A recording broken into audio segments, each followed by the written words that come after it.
Welcome. If you are watching this series, you are probably already at least a little familiar with the incredible events that took place on October 13th, 1917 in Fatima, Portugal. How did this happen?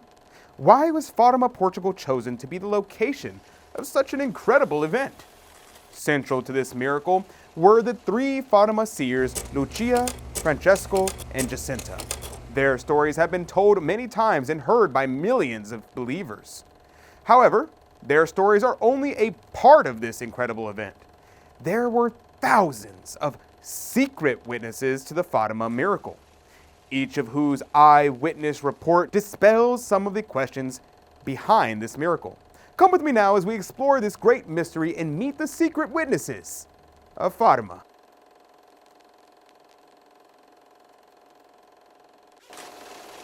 At this point in our series, we have consulted at the minds of the barons, farmers, children, schoolboys, critics, and believers alike.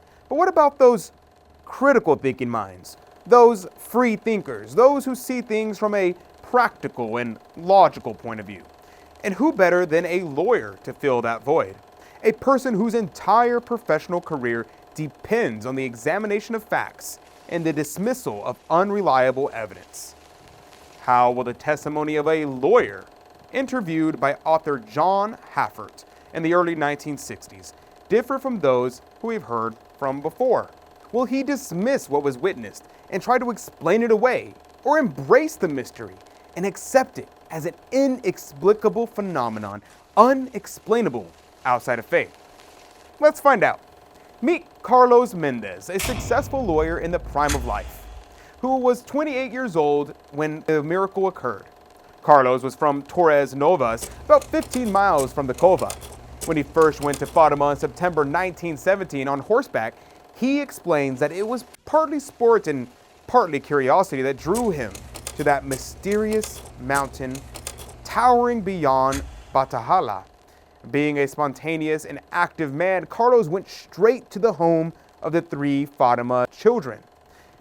He talked and even played with them. He was greatly impressed by their sincerity and deeply touched by a mysterious emotion which he could not altogether define.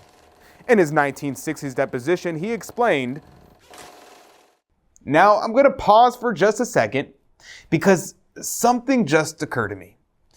You're watching this video because you love hearing miraculous stories about Our Lady's love. But what about when you're away from your phone and computer or whatever screen you're watching this on?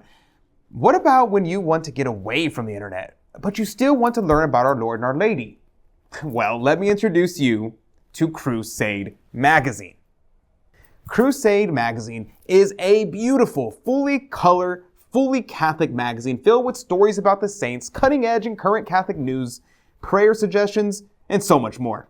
We at America Needs Fatima designed Crusade Magazine to be a way for you to be inspired, informed, and spiritually fulfilled, especially when you want to get away from your electronics. When you sign up to become one of our Child of Mary members, you automatically receive a Crusade Magazine subscription as one of your gifts. So if you want pages and pages of Catholic content at your fingertips, well, click the link in the description down below to become a Child of Mary and have Crusade Magazine delivered straight to your door. Okay, back to our story. After the first visit to Fatima in early September, I wrote a letter to my future bride telling her that I was convinced that there was something unusual about the children, and that I was going back to Fatima on the 13th of the month when the next apparition was expected. When did you go to Fatima, Mr. Mendez? There were many thousands of people at Fatima on September 13th, the month before the miracle, and many persons claimed to see a silver rain and other phenomena, but I saw nothing. Then suddenly, the children were getting up and saying it was over. As the crowd advanced to question the children, I pressed through and took Lucia's up in my arms. She cried and said, "Let me alone, let me alone." I felt hurt, but proceeded to deliver her to some of her family. I left Fatima absolutely disillusioned and convinced by the attitude of the children that there was much here to question. If they had just seen and spoken to the Mother of Heaven, I could not understand why they cried and asked to be left alone. I told several people of my disillusionment and publicly declared that I would not go to Fatima on October 13th. My brother Augusto, a medical doctor who is home from the war in France on leave, intended to go, but I persuaded him not to. Another, my brother's Candido, had promised to take several persons to Fatima and insisted that I accompany him. I repeatedly refused. Candido and I slept in the same room. At 4 a.m., I heard him getting up to leave for Fatima. I jumped out of bed and, always protesting that I would not go, I went along. At 12 o'clock noon, without knowing how or why, I found myself standing close to the spot of the apparition. Was there a great crowd there? There were many persons there, but I felt alone. I was suddenly dominated by the expectation of the great event which the children had foretold, so that everyone might believe. I saw the children arrive, and I saw them kneel down, and was gripped by the impressive silence which fell upon us. It is as real to me now as it was in that moment. Did you have any idea of what was going to happen? No, I did not have the slightest idea of what might happen. But now waiting, I did believe that the sign which the children predicted was going to take place. I heard while the children were talking to the vision, persons around me remarked about different things they saw, but I saw nothing unusual. What time was it that the children started to talk to the vision? It might have been at solar noon or a few moments later. When the people began to shout, did you see anything unusual? I saw the sun, as if it were a ball of fire, begin to move in the clouds. It had been raining all morning and the sky was full of clouds, but the rain had stopped. It lasted for several seconds, crushingly pressing down upon us all. Pallid faces standing there, acts of contrition of the love of God, an indescribable moment. We feel it. We remain dominated by it. But it is not possible to describe it. What did you do, Mr. Mendez? As I said, it had been raining.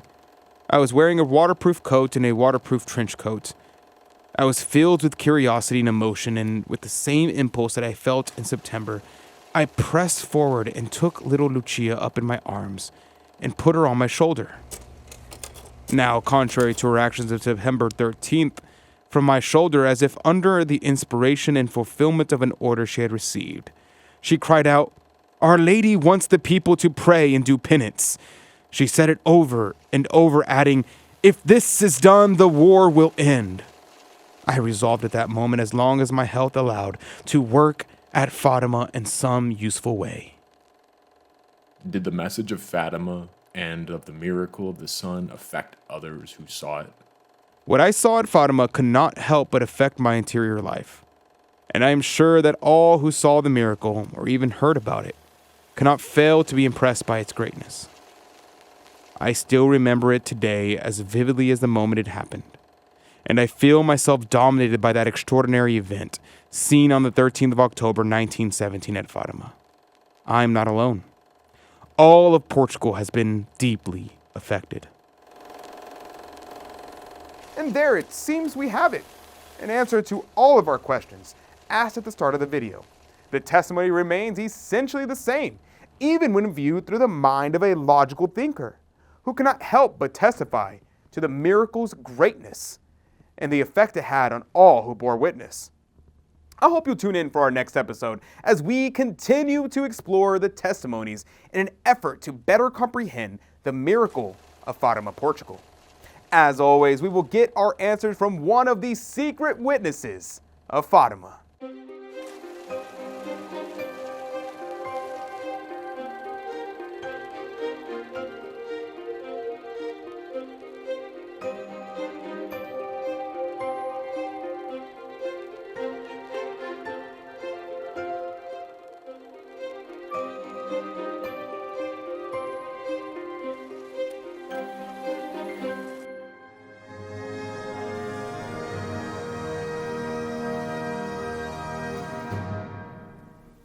Thanks for watching. I don't know if you've noticed, but we actually don't run ads on this channel.